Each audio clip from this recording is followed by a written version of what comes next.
Matondo mingi bandeko balandi ba yenge kini ba mbote na biso banso epai bozali kolandela biso tata Ngunza. Matondo ya moya maso bongo to zolisi matondo na tata mokili ya likolo na se iziba ya maziba ya bikela mobiso matondo mingi na fumu kimbango wa azabo tata mokili bombasi kapita bofumu wamba na biso boni mwanda nkongo na biso fumu kimbango wa azali liziba ya biyano ya biso bandombe matondo bona yaki mpavita mukumbi sango ya bosembo ya fumu kimbango ya ntongo mwa wapi iye bongo apesi mbeka bomoi na epo makambo oyo tolobela ngo tina moya lelo matondo na basantu balongo babiso banso batelamaki mpona kotombola bongo bondombe ebongo bapiaki mukongo na kimopaya matondo na bana bilaka epai bozwa mibele kolandela biso baye basosoli balamuki baza kosala makasi mpe ya kosolisa bandeko mosusu ebana bilaka wana oyo batomboli boyindo batomboli fumu kimbango pamba te lobiko na biso nde yango wana matondo mpe na bilenge iye nanu balamuki te kasi bongo longengo ya tata mopepe tata mokili kumbela baye bayiki ya bayindo bana bilaka ya 4e génération bolamuki pamba te bongo ngonga ekoki ya lobiko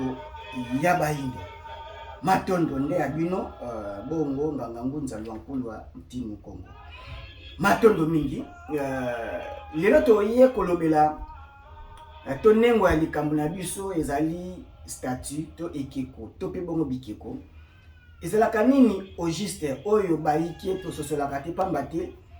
toyini yango kaka mpona koyina te kasi programme moko esalamaki libanda ya kontina ebaye koyinisisa biso bobiso moni donc toyini bikeko wana pamba kaka te aza kaka te ezalaki na baye moko baye badiabolize bikeko na biso nde toyini mpe yango nde bongo na ndimbola nango ekeko to bongo stati ezali nini eza bongo baelema kaka ya nature bakotaye yango na forme humaine na forme animale na forme nyonso meme ya mbisi pe bongo na bongo donc lokola bayebaki corps physique eza éternellement te eza na temps na durée nango ekovivre nde bongo koko na contact na parfait contact azalaki na ona monde spirituel inspiration ekoya bamate ba première sculpteur ba première ya kosala ba œuvre d'art ya kosala ba statue wana nde biso bayindo moni ba forgeron mpe ya yambo biso kaka bayindo tozali yambo ya nyonso ya mokili oyo ezali lo nde bongo balobi bango moko ka Afrique eza berceau ya humanité donc naissance ya mokili nde biso bayindo matondo mingi nde bongo bakotala nkumu oyo azokamba lileko wana vibration na ye énergie na ye likambo oyo aza nango bako immortaliser yango bako éterniser énergie wana mais basali yango to bakati nzete bataye yango na forme na ye nde loleka nkumu akosimba bapesi yango nkumu azwi yango amitali bataye nkumu azwi yango loleka nkumu asimbi deja abieki yango edi parti ya sensibilité na ye énergie na ye etikali na objet wana na ekeko wana nde bongo ekomi sacré donc soki corps physique wana eza te nde bongo tokose référé na nkumu tokomona ye na ekeko na ye na oyo asimbaki nde lokola ye azali kopesa biyano na mitungisi na baproblème ya bato alors tokozwa mpe biyano to mpe bongo basolution na biso na objet wana donc ekomi sacré mpo na biso lenge bokosimba ngo bokobela bokoloba e adégager énergie oyo ye atikaki wana mpe bongo bastatut africain eza bongo baêtre vivant ezovivre pamba te eza baélément naturel oyo bazwaki basali bataye nango donc kokola azosala ekeko lenge azosimba yango se communiquer directement veut dire azotika partie sensibilité na azotika énergie mobimba amitiki na kati ekeko omoni nde yango monaka mundele ce n'est pas en vain azwaka yango azosomba mutu ya makasi pamba te ayebeza mutu bima na bomoi eza énergie mo tema énergie ça éternelle ayebi ndenge nini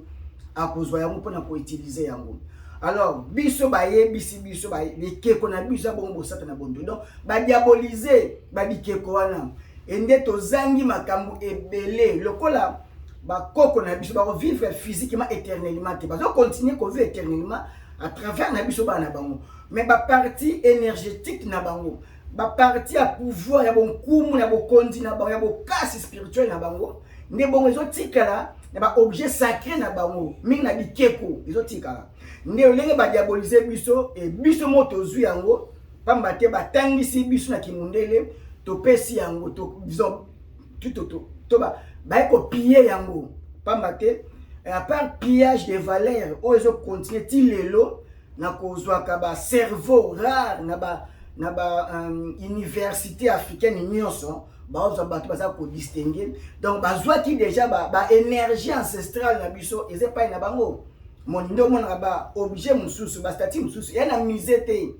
batia mokuna te pamba te ba détecter yango kina ba pouvoir ancestral africain et baza ko exploiter yango d'une manière à d'une autre. Donc te ba ki statut za mutu mobimba so vivre za être vivant azali koko na ba prena ki soin na yango moni, et chaque mutu aki na likabo na énergie ne sala par rapport à don autant que la pesa ki bato ba mususu baki na don ba guerrier ya bokasi veli atiki bokasi ya bitumba veli ba tactique de guerre atika lekeko na ye basali ba guerrier wana. Donc une fois bwana bitumba bozo ne statut wana bobeleli bosimbi moni ndebino bozui veli bokomi na contact na komi ko orienter bina pesi bina énergie wana et boke na bitumba bokolonga na yango et pesa ki na ba statut ba lolenge ya mingi moni ba mususu kutu ezaki pene ya intelligence veut dire génie mo abote makase makamoko ya kokamusa bato et atika na ekeko na ye ndele boza na makambo oyo sina bino mayele sala e bozo ekeko wana et contact na bino sala mi énergie wana abimisi oyo yaza na kwa likabo a communiquer na bino siko bien. Donc bien no mingi pesa mali na biso na ko recourir na ba statut na bikeko ya koko na biso omoni nde koko atikala ki éternellement physiquement koko azokoba na biso bana na ye, énergétiquement spirituellement koko azokoba bongo na ekeko na pamba te azo ko détenir pouvoir mon ancestral omoni. Donc lolenge campagne mo mabesalamaki batangisi ba missionnaire catholique moko et l'air baye ko ba comprendre que bato yo baza collé soudé na spiritualité na bango à travers bikeko na bango. Alors c'est difficile de vaincre bango et bazui temps pour étudier biso et ningi toko éloigner ba ona bokasi wana yango omona soko zui ba makomi ya roi Léopold II o aza pena Satan a pena diable aza pena ne bate sorcier mobimba en personne na makila nyonso wana royo mwana ya bondoki vedi ayebisi ba missionnaire catholique et bozo ke na Congo pamba te Congo za bongo mutema ya Congo ya Afrique et soko zu Congo ndio si bon Afrique pamba te Congo eza pays prophétique e bimisi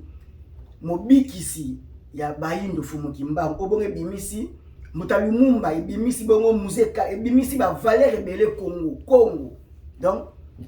Sinzili Sentinelle Congo lolo yenda zingi mabomba minyonso Congo ipo moni ba minere mingi o lobi na kutu lelo to yebi yango te e batami kaka na Congo ezikami kaka na Congo. Donc aye azebisa ba missionnaire catholique wana alobi certes boke na Congo na Afrique bokete ko apprendre ba africain na ba congolais ba yebi déjà nzambe wana ko ancien wana Congo ba yebi nzambe mais bokende nde kokosa bango pour l'intérêt ya métropole mais bo éloigner bango na ba objet ancestral na bango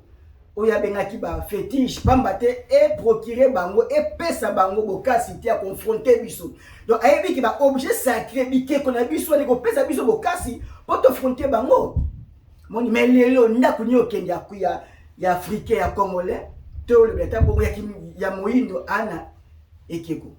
ezate pamba te les christianisme yeko ya yesa la campagne yesa matia mobimba et diaboliser bokoko diaboliser na bikeko wana et tilelo ba bambwa bakendaka bokila bachien de chasse po baza bo bapaster baévangéliste baapôtre badiatre badocteur moni bazocontinue toujours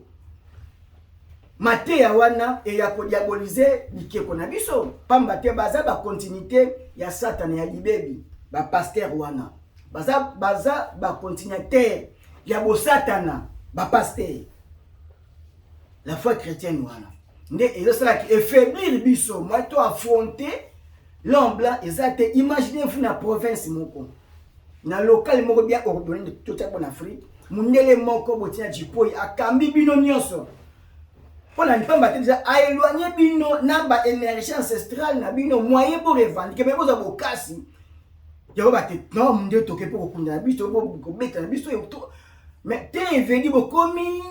ba vedi ba bibembe et bosala nyonso oyo balingi na ebini parce que comme des cadavres si balongo dia balongo si dia ba ôter âme na si balongo déjà partie spirituelle na yo vedi ba déconnecter yo na énergie et otikanya mutu bakosimba moni donc moto elongo na ebende bakosimba kaka moni moto elongo na koni bakosimba ngo kaka yende bo moyindo akomi eloko ya kosakanela na barasi mususu donc te ba ete tolingisa bana na biso bikeko tosomba bikeko po bana na biso balinga bikeko yango moni même na certaine époque bana popi bazalaki te to bana bongo kosakana bana bitendi oyo mwana ye moko asali mama asali mwana na ye eza na vibration mususu mama azotikala ni loko azosala omoni vedi tolingaki me bikeko mais lelo tokomi na bana popi oyo machine asali sans vibration humaine eleki na machine eloko te amoni mutu moyindo a imité soki pamba ta moni na mwana popi donc to se éloigner même bana ya popi pamba te mundele asali mwana popi asali kaka na forme ni mundele c'est à peine même bakomi osala bana popi ya moi concert moi ya chocolat moi ya kiboyindo nde elingisi bato me batia choko batia ba perruque ba devedi bosatana iko en Afrique na luposo pembe pasi nde yango wana donc yambo to koba total mambo to uti koloba na image moto zo projeter eza awa na États-Unis statue ni utaki bongo nini Côte d'Ivoire na Afrique na tribu moko e uti kuna na kiboyindo na biso bayindo wanzaka exemple moko moni les bons tribu en kuma vibraki otala statut de la fécondité nini esali makambo na loposo mususu ndenge ni ba exploiter énergie wana na bilili po moyindo atozoloba ezama passe pamba te libebe lekaki makasi mingi vedi ba évangéliser bayindo jusqu'à mon épinière faut ba preuve tangible po moyindo koma convaincu andima pamba te ngonga ya bosembo ekoki nde tosengi na régie batia biso image ya statut ya fécondité matombo. Elle serait tombée enceinte après avoir touché 2 statues africaines de la fertilité. Nous sommes en 1994, une société américaine importe 2 magnifiques statues d'ébène de Côte d'Ivoire. Cela pour les exposer dans le hall d'entrée. La suite est à peine croyable. Ces statues africaines seraient dotées d'un fabuleux pouvoir. Elles assureraient la fertilité à toutes les femmes qui les toucheraient. C'est arrivé à tellement de femmes, c'est inexplicable. Pour moi, il n'y a aucun doute. Ces statues ont quelque chose de spécial.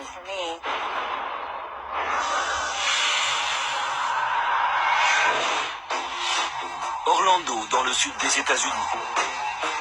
En 1994, Edward Meyer, le conservateur d'un musée, fait l'acquisition de 2 statues anciennes qui représentent un homme et une femme.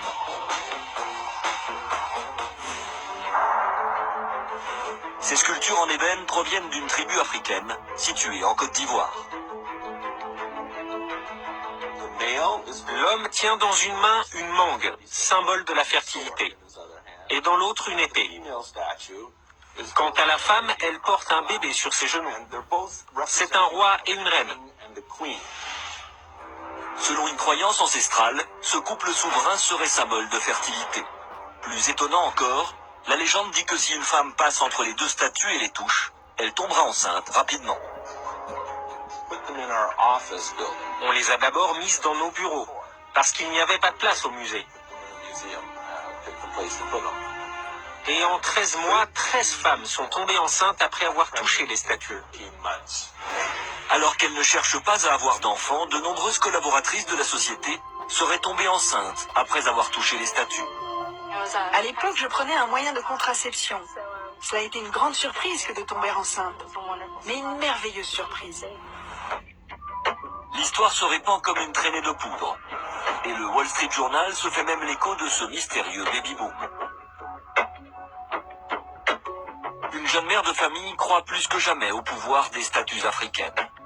Et pour cause, pendant 3 ans, Rachel Taylor a tout essayé pour avoir un enfant, sans résultat.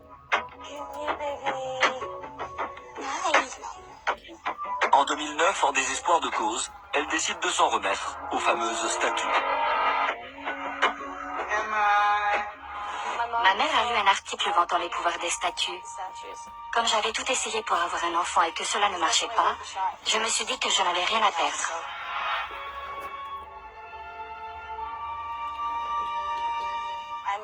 J'ai dû toucher les statues pendant 20 minutes. Et peu de temps après, ce petit bout de chou est arrivé. Comme pour des milliers de femmes avant elle, le miracle des statues de la fertilité semblerait s'être produit. Je suis convaincue que ces statues m'ont aidée. Je ne vois pas d'autre explication. Le prétendu pouvoir des statues de la fertilité fascine, à tel point qu'Edouard Meyer décide de les rendre accessibles au grand public. Pour cela, il les expose dans toutes les succursales de la société.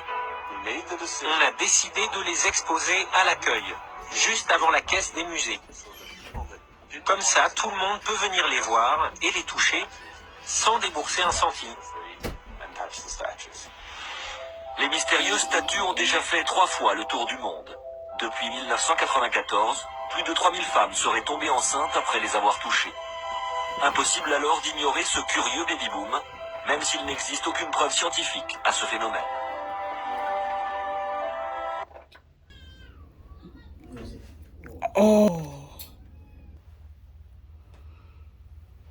Matondo mingi na kozonga lisusu na etando na bandi toti kolanda bilili wana soki tososolaki biso baindo mbe mansi ya christianisme eza te po lelo mingi bakei na christianisme lelo bakei na christianisme mingi pamba te ba problème au batie en Afrique solution nive ezate nde bakezwa solution nzoka déjà bakoko na biso bayeba kida ko prévoir ba solution bakana la solution oyo bana baona mitungisi ba solution basi kombe bake na christianisme pona kobota ba pasteur boni soit disant bazui bonheur bazui bandimi pona problème ka kobota nzoka déjà koko attaque déjà bastati mobimba o epesa nango mabote ezali donc ba domaine nyonso même ya kolona ki bilangeza la malamu bastati nyonso wana na tous les domaines déjà bazalaki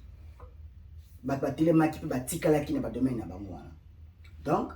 kozanga koyeba ndenge sala biso lelo bongo topesa mungunya wa dongolo miso bokasi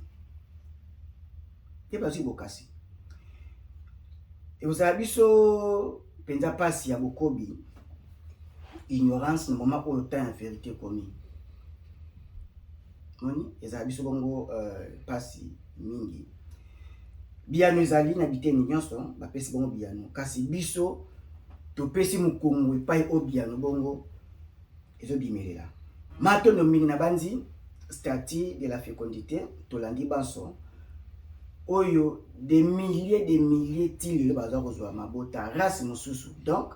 énergie wana eza kosala na yango eza kobimisa oyo ye aza nango epesa mabota na ba race mosusu siko na ba domaine nyonso eza na ba statut mosusu oyo eza mis en publicité eza ba statut na langage veut l'énergie wana ezo répondre ezo loba ezali et lelo yango sali bango baza bon bokasi donc so moni mutu oyo azwaki eloko et ye aye kozongisa ngo yebaki quelque part ebebeli ye kuna nde bongo lolenge mundele akomi na koya kozongisa ba statut na biso déjà na France et salamaki na Benin bazongisa ida ba statut et na Congo pe tu salama arrivé ya roi Philippe aye na statut est-ce que tu as na ye nango et réellement ça vrai ça yango pamba te mundele dia sia longo na ngonga ya kobongwana degré mabe asali degré la kisi oyo azali asu mutu akokite kokende na kobongwana yaza mutu oyo déjà azane bongo et aza mutu akopesa tant confiance te na nyonso oyo azosala Occident le poso pembe donc aye na statut oyo bango bazwaki bapiyaki sans consentiment na biso sans aval na biso pamba te eza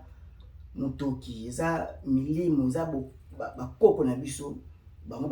badeporte bazwi yango kozwa ele bazwa kozongisa yango il faut ezonga na énergie na ye il faut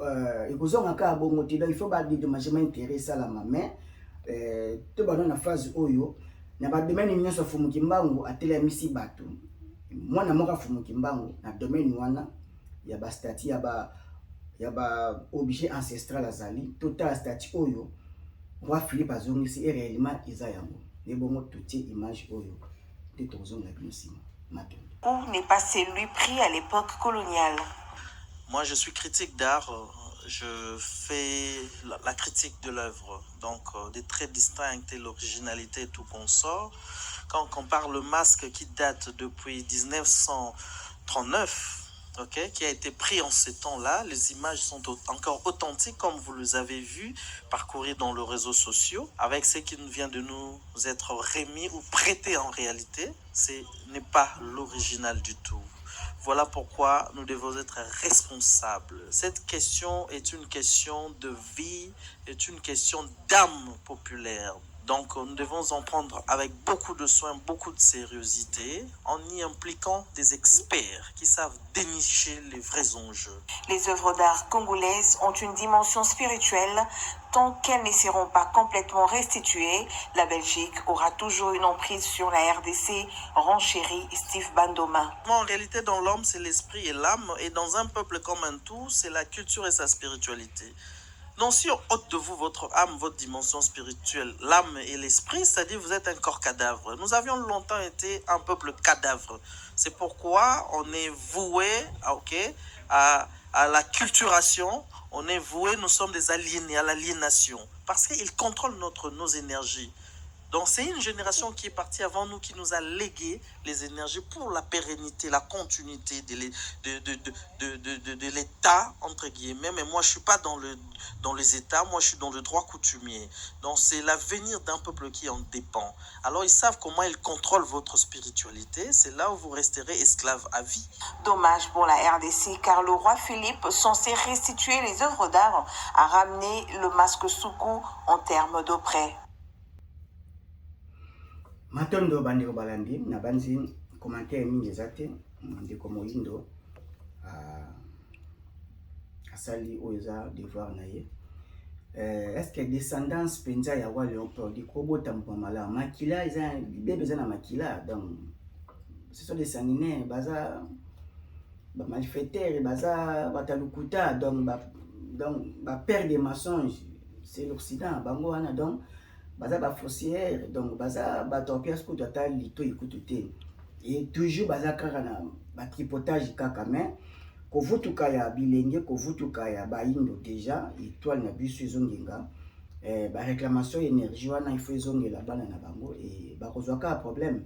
donc ba descendant ya ba David oyo ya ba Bram ba tout moko do basaba batamakila kaka ba kosala makambo ya malonga te taylor ba ezongisa sala donc toi na ba koko mibale toi na koko avant arrivé ya monde en Afrique donc avant 1482 koko la vivaki avant wana lito ba koko positif donc koko wana ndi ye wana sa ba œuvre d'art o lito zo réclamango yezonga na énergie nango nyonso donc koko oya yesko ko compagnie mundele oyo koko o tozo keni oyo ne koko wana akomaki corrompu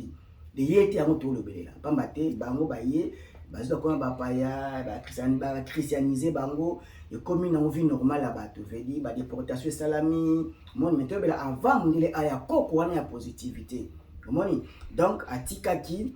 babiano atikaki Afrique lenge bango balingaki Afrique ezala lelo et en Afrique occidentalisée Afrique ya mondele ndebo tozongisa Afrique ancestrale Afrique ya bokoko ya bokumu ya bokonzi ekozonga kaka balinga te ngonga bongo ekoki ndebongo tokoloba boye yeba ete ignorance na yo nza kotombwama ya bapaya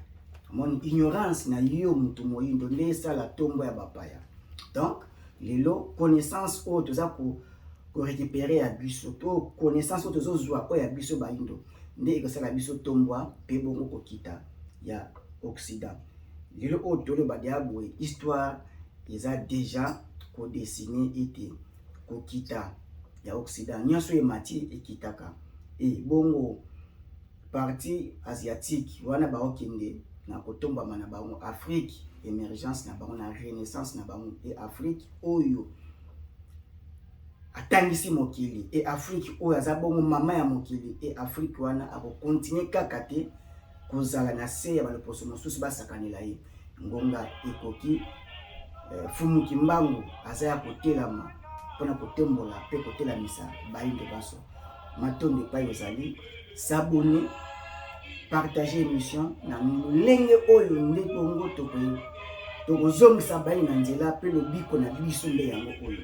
so to kapare connaissance te technologie te mingi ebandeli spiritualité na biso tozongisi yango te lobiko bayi ezali te donc Fumu Kimbangu nde mobikisi biso po yenda zo libérer bakoko wana nde bakozongisa ba œuvre na bango ba spiritualité na bango milimo na bango énergie na bango nde kolata biso bana na bango pe tokokota côté oyo mundele a interdisaki nde tokofranchir limite tokozongela bokonzi bokasi ya mayeli bokasi ya savoir faire na biso wapi kotombola Afrique na biso et Afrique oyo biso mo tokosala na connaissance ancestrale na biso nde Afrique wana lobi ekotomba pe kopesa biyali pe kima na mokili kozonga matondo tata mama ngonga ekoki ya kosabone kopartage émission pamba te tolongola buzoba tolongola bongo libegi e nongonga Fumu Kimbangu nongela bayindo baso matondo mingi